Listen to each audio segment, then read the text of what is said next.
As we continue to explore and investigate the individual, Jessa Bonstetter, the more and more layers unravel each other.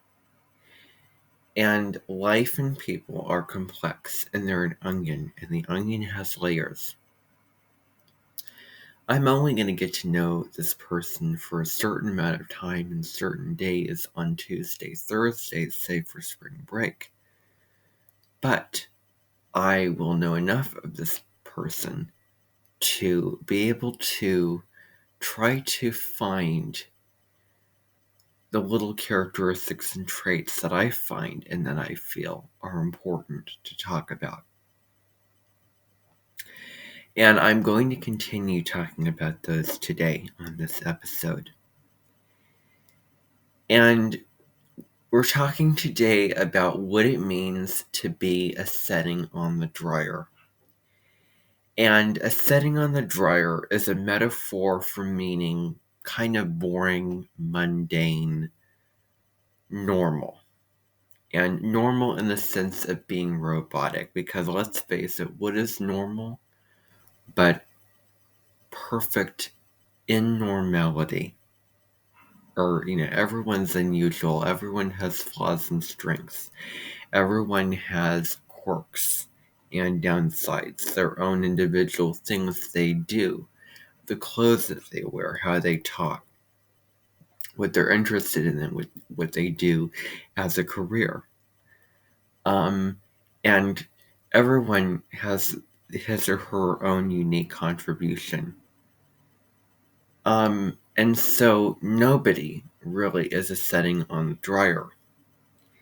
And I'm bringing up dryer as a metaphor, as in the dryer that I have in my house, which is not working right at this moment. But the word came through because it was a face picture, or it was, when you look at somebody and you see an image when you're looking at somebody. When I look at this person, whose, name is mentioned in this video, I see a castle drawbridge. Now, when you look at a castle drawbridge, I am not going to go online and show you pictures of what one looks like, but I see a castle drawbridge. And what it resembles is, you can see, you have the, it's sort of a gate that's going down, and you see the individual, patterns, the little boxes. They're so individual. Oh, good grief. I will splurge and just show you images. So up comes the images. Let me see if I can find a good example here. Oh, this is taking way too long. I thought that I would find one. Let me see. Okay. So this is just one image. You know what a castle drawbridge should look like. But that's what I see. And in future, I'm not going to do that. But anyway, I see a castle drawbridge. Another word that comes through is the mill, like a flour mill, an industrial, or a miller. Like, somebody who works at a mill. And, that represents the work that needs to get done, like high in the mill. Another thing that comes through is Mr. Percival from,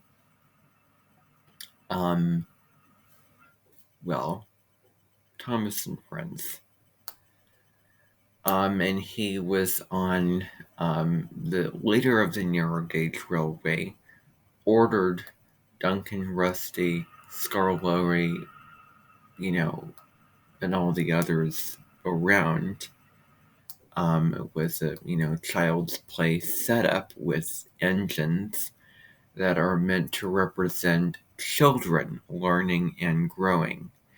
And it was the whole setup, and I have to get deeper with this because I am older. I know that's super obvious, isn't it?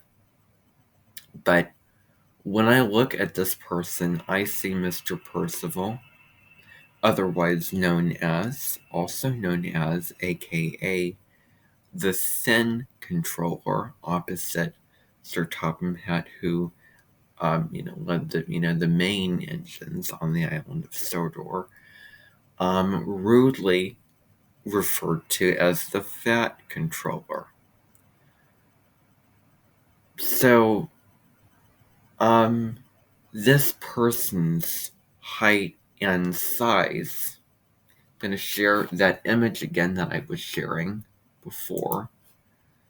The person's height and size. These things are really important to consider when you're thinking about. So, and I'm not even sure this is the right image. So, I'm pretty sure that it is, but what I'm going to do to make doubly sure is I'm going to go to Facebook this time, and I'm going to show you that image. Oh, wow. I am not seeing what I want to see. Okay. Well, here we go. That's kind of a, just forget about that. That's sort of an unleashimo image. All right, so I'm going to share with you again because this is really important. This person is tall and thin. The other thing that I did not mention is that he sounds like the kind of person who would be selling tech products, such as computers and phones, or outdoor recreational bikes, motorcycles, etc., as well as sounding like a surfer. But anyway, there is a personality trait that I would describe as being zany. And zany, depending upon the person, can be a difficult personality trait. Now, zany is defined in a different way than how I define zany. If you watch, I'm going to stop sharing my screen because I do not want to make a negative affiliation and association. But if you watch Aaron Doughty, and if you see story clips on Instagram, and you see how when he is speaking sometimes the camera zooms right up to his face, and certain qualities of how he would be speaking and presenting himself, that would be zaniness. So if you consider that, if you consider kind of that kind of thing, there is a kind of resemblance to a certain friend of mine that I know of. And I will admit that I do see sort of a resemblance there. And while we had a really positive relationship, and there's a bridge, there's a linkage that I want to make. I had a friend who, first and foremost had, attention deficit hyperactivity disorder. Point being, he had a kind of personality, and I coined the name Zany off of, who. Because I heard the term after I knew this person. And so I know of several people who are zany, as what I would consider it, and I'm not going to display that here. But, um, it's sort of a kind of a trickiness, kind of a mischievous quality to a personality. It's kind of, I don't know. That's what I would um, describe for zaniness. And that is a factor that influences the personality. So a person can really have a bunch of different people wrapped into one person. You're a blend. I'm sure that I'm a blend as well. So there is a zaniness, which I am not the biggest fan of. It's not a personality type that I would consider myself. It would not be a first choice. It is not my favorite personality type. When I notice the difficulty of that person's humor or attention in my direction, or presenting me and what I'm saying um, in a certain way, with certain facial expressions and manners of speaking, that would be um, that would make me like, wow, I do not like how I feel or how I am made to look by this person. How I am perceived or how I perceive myself in the situation. And so it's so funny that I should mention Zane. And I should also mention the dryer. Now, the dryer is a custom. I have seen several people who show an appearance of a dryer. Like, I see them, I hear their voices, and I hear dryer. Like, I see a dryer. There is a TED Talk. And it also pairs with the Speedy Spaghetti Custom. And it also pairs with the, and I'm going to get to this. This is what I wanted to get to. The Jacobson Meadow May custom, a certain trait of Joan Cusack, a certain trait of, if you've ever seen, Astrology with Heather, her channel, and then it just keeps going and going and going and just unraveling different. It just keeps going on and on and on. With, like, just you have something within something else and something, within something else and then something else. So you sort of need to draw that boundary. But I'm just going to keep it to this. So I'm going to, keep it to.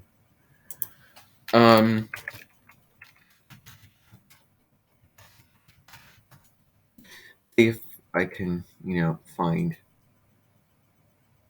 any kind of thing here without getting down a kind of rabbit hole. Thought that maybe, okay, the name was spelled. Let me see if I'm spelling it correctly. It's this. No, that's not the person that I want.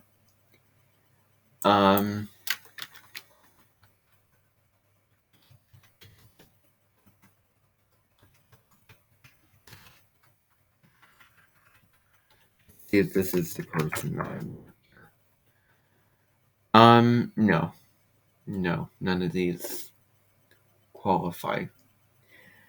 Point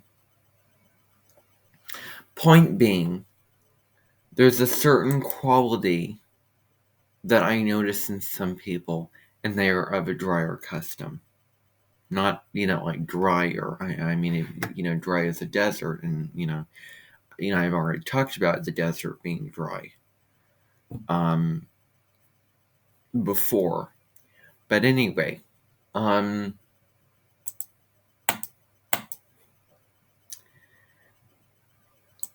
me just see here.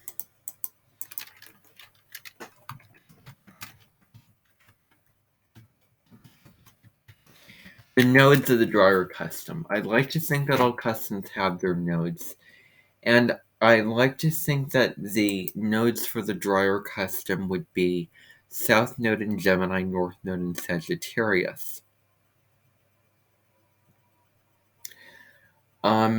Just a reminder, the South Node in Gemini represents being so caught up in the little details of your community and being very small-minded and so into the data and the information, and then instead expansion, trusting your intuition, wisdom, getting out and exploring and seeing the broader picture, freedom, expansion, all the themes of the Sagittarius North Node. So this is sort of, I've seen several people that look like, what's their name, that I had as a 5th grade teacher. I had, somebody else that I knew, who was a teacher, who taught 5th grade. She was yelly, and she also was very reactive and got angry and mad a lot, as opposed to being firm and intense, like more so my, main one, which I'm not going to get into here. But anyway, she did kind of have a resemblance. And I find that there are several people who have a kind of appearance. Like, for example, let me just find one, and then I'll put the video down below in the description. If you go watch this person,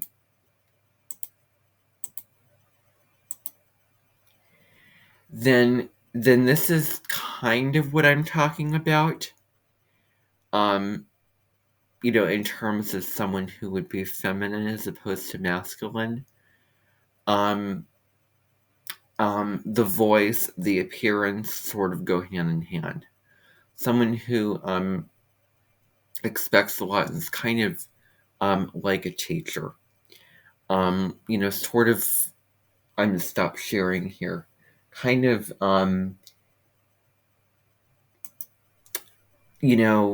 along the lines of being bossy and being powerful and in control. And certain people can display those traits even if they're nice and reasonable, even if they mean well, that can show up, for good or for bad. I mean, based off of other people and their perceptions of this person. But, you can hear, somebody's voice and then, see that kind of thing of sort of an average, type teacher. And, the other thing is this person that this video is over also sort of, brings it down into, with the O's, like some people say, an ah sound for O's, which reminds me of Joan Cusack and how she says her O's, without going into too much specific detail about, that. But he brings his voice down into Neil Patrick Harris, and sort of similar to how he speaks. Like, I wonder how good he would be singing Look Away, which is the song for series of Unfortunate Events, the main song. I wonder how he would be acting as Count Olaf.